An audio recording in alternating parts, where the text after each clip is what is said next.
किसी का पति गुजर जाता था और पतिव्रता जो स्त्री होती थी, पतिव्रता का मतलब होता था कि जो अपने पति के सिवाय दूसरे इंसान को इंसान नहीं समझती थी, या उसकी दृष्टि में इंसान ना समझने का मतलब कि वो अपने पति के समान किसी को दर्जा नहीं देती थी।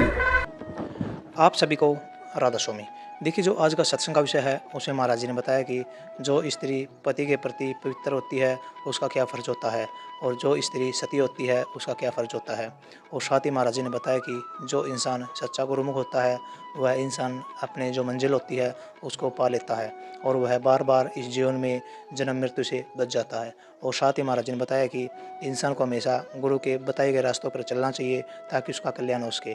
और भी बातें महाराज ने सत्संग में बताई है जो बहुत ही प्यारी प्यारी बातें हैं। तो चलिए आपका कीमती समय लेते हुए सत्संग को शुरू करते हैं। राधा स्वामी। जब मौसम अच्छा होता है तो हमारी कोशिश यही होती है कि सत्संगियों को सत्संग का लाभ ज़्यादा से ज़्यादा मिले, क्योंकि जीव को सत्संग की आवश्यकता है, और विशेषकर इस युग में और भी आवश्यक हो जाता है। अभी शब्द सुना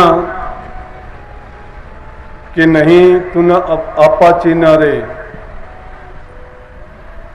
अगर सोच के आप देखेंगे, पहली चीज है इंसान का जन्म मिलना दुर्लभ है, दूसरी चीज उसको सत्संग मिलना और भी दुर्लभ है। मनुष्य का चोला भी मिल जाएगा, सत्संग भी मिल जाएगा, सतगुरु मिलना बड़ा मुश्किल है। और सतगुरु भी मिल जाएगा फिर भी जीव अपने उद्देश्य प्राप्ति की ओर अगर चलता भी है वो फिर भटका खा जाएगा, और जो उसका अपना आपा चीनने का अवसर है वो खो बैठेगा। स्वामी जी महाराज ने इसको लिखा है, ये तन तुमने दुर्लभ पाया, कोटि जन्म जब भटका खाया, या को अब व्यर्था मत खो, छिन छिन चेतो भक्ति कमाओ। ये तन तुमने दुर्लभ पाया, मनुष्य चोला बहुत दुर्लभ है। ये जीव 84 की घेर घुमेर में गंदे मंदे अपने कर्म भोगता हुआ, ऊंची नीची योनियों के दुख कष्ट उठाता हुआ, मुश्किल से इसको जब इंसान का चोला मिलता है तो इसको एक अवसर दिया जाता है ये अपने उस जन्म मरण के बंधन को कटवा ले। लेकिन उस जन्म मरण के बंधन, जन्म मरण का बंधन सतगुरु के द्वारा इस संसार में कोई काटने वाला नहीं है। बीमारी अगर है, रोग है, तो औषधि हम डॉक्टर से, वैद्य से, हकीम से लेके उस बीमारी का इलाज कर सकते हैं। बाढ़ का कोई दुख दर्द है तो हाकिम से, किसी धनवान से, पैसे की कमजोरी है तो उनसे हम किसी न किसी रूप में चाहे कर्ज लेके पूरी कर सकते हैं। लेकिन जो बीमारी हमें जन्म मरण की लगी है वो संत सतगुरु के बिना कोई भी नहीं काट सकता, उसके लिए दवाई नाम की है।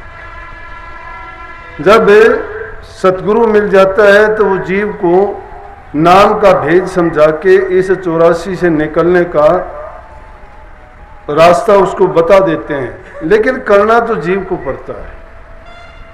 अब सत्संग क्यों आवश्यक हो जाता है कि हम दुनियादारी में रहते हुए सब लोग सत्संगी नहीं हैं, सबके विचार ख्यालात एक जैसे नहीं हैं। हम जब उनके साथ रहते हैं तो उनके विचारों से, उनके हालात से, वक्त के हालात से प्रभावित हुए बिना नहीं रह सकते।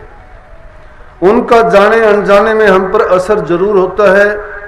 अच्छों का संग करते हैं, भले इंसानों के पास बैठते हैं, अच्छी संगति में जाते हैं तो हमारे विचार अपने आप शुद्ध पवित्र होने शुरू हो जाते हैं।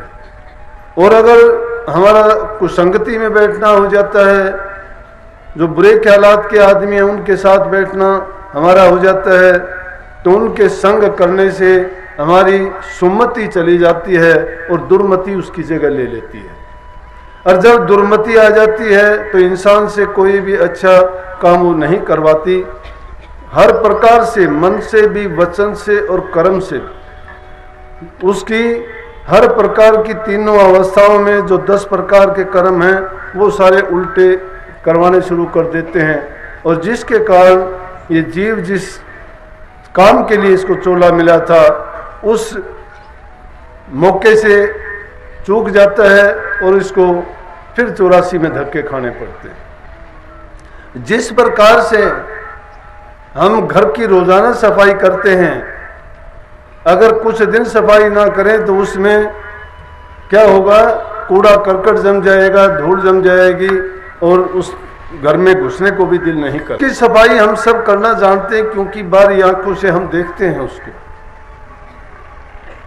वो सफाई हम झाड़ू दे के कर देते हैं, गंदा मंदा हो जाता है तो पानी से साफ कर देते हैं, और भी अगर उसमें बदबू या कोई कीटाणु पैदा हो जाते हैं तो कोई दवाई का छिड़काव करके गीले कपड़े से कई बार उसको पोंछा या रगड़ के उसको दूर कर देते हैं, सफाई कर देते हैं।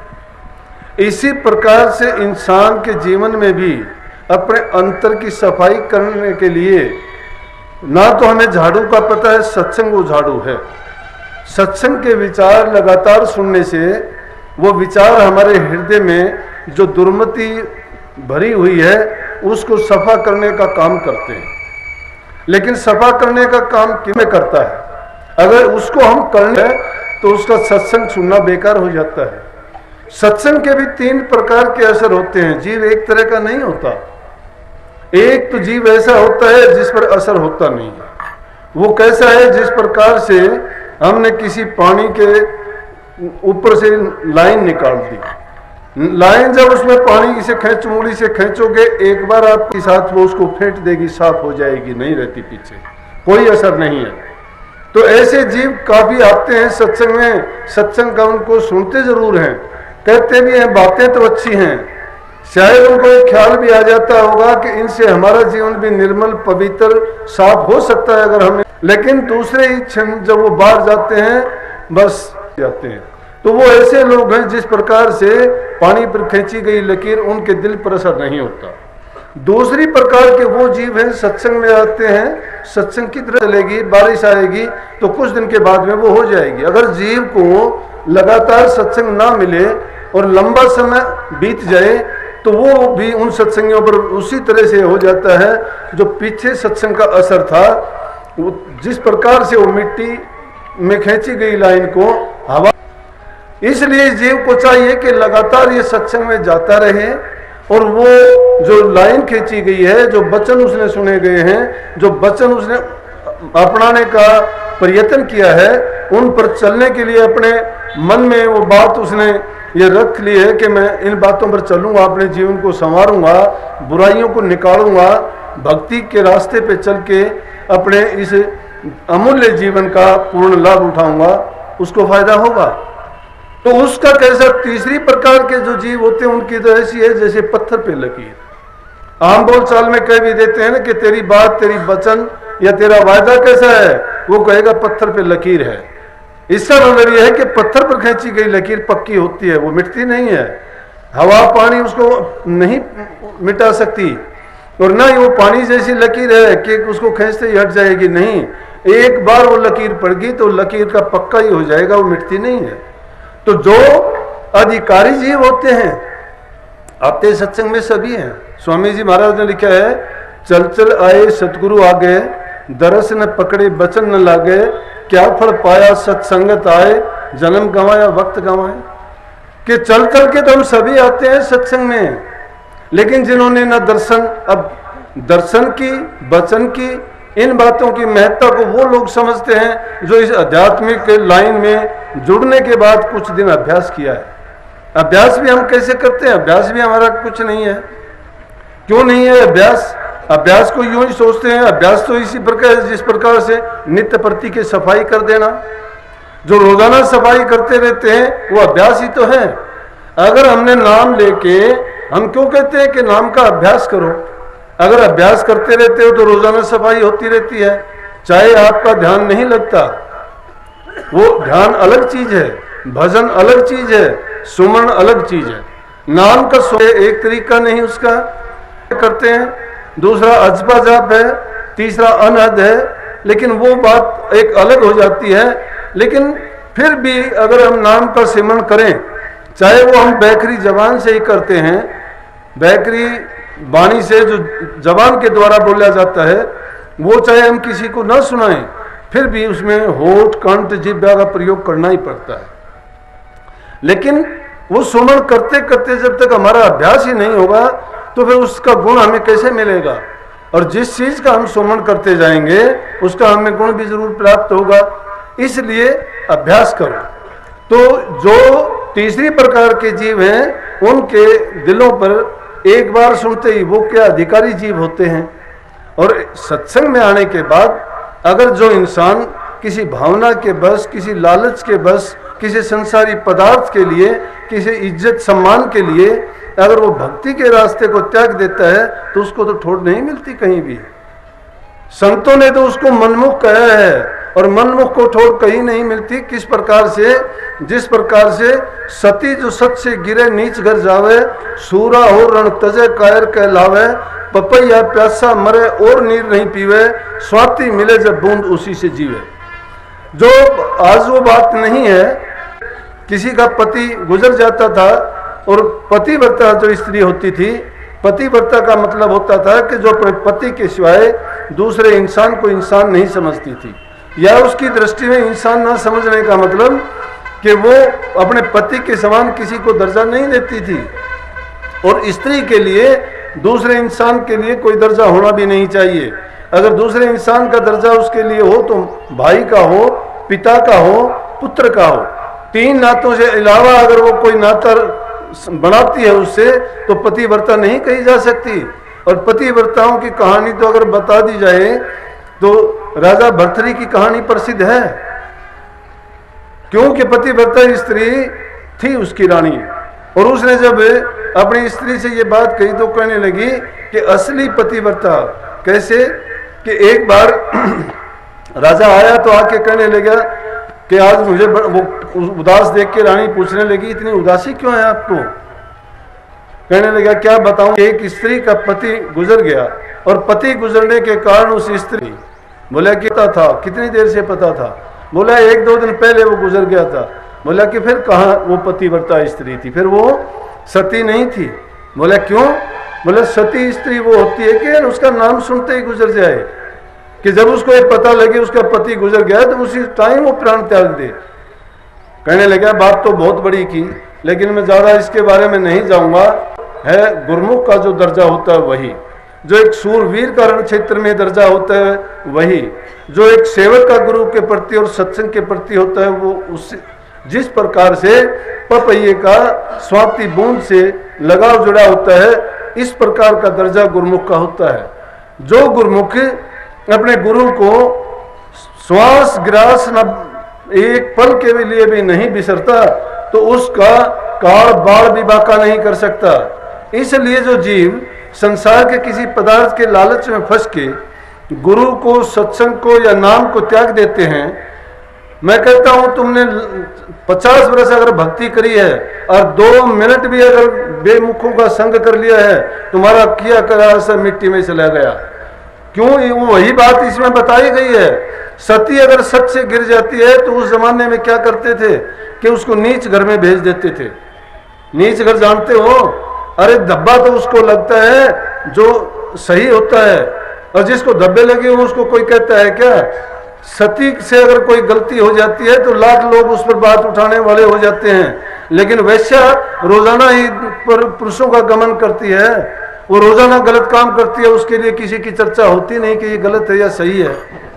इसलिए कहा है कि जब पतिव्रता स्त्री, सती स्त्री अगर सत से गिर और सूरवीर अगर रण क्षेत्र में जाके पीठ दिखा देता है या भाग जाता है तो उसको कहीं दर्जा नहीं मिलता।